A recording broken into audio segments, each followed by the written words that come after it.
ওলে বাবালে, কত সুন্দর লাগছে! এই যে গণেশ বাবাকে কি সুন্দর লাগছে!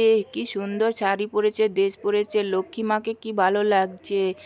এই বাবা, সিংহ মামা চারটে দাঁত বার করে বসে আছে, দেখেছেন?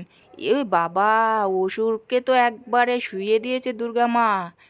একদম বুকের মধ্যে পা উঠিয়ে দিয়েছে মা বধ করার জন্য।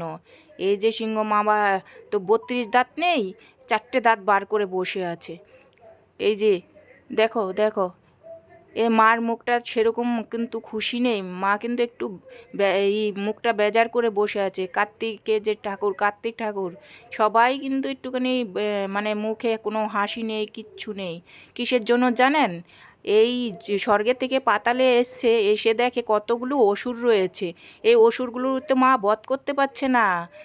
যদি এই অসুরগুলোকে বধ করতে পারতো, এই যে আরজি করে দেখেন না কতগুলো অসুর ছিল, এই অসুরগুলো যদি সব বধ করতে পারতো তাহলে মা খুব খুশি হতো। মা তো এই অসুরগুলোরে বধ করতে পারছে না, তাই মা খুশি নয়, সেরকম খুশি নয় মা। এই যে দেখো, মায়ের মুখে কোনো হাসি নেই, দেখেছেন?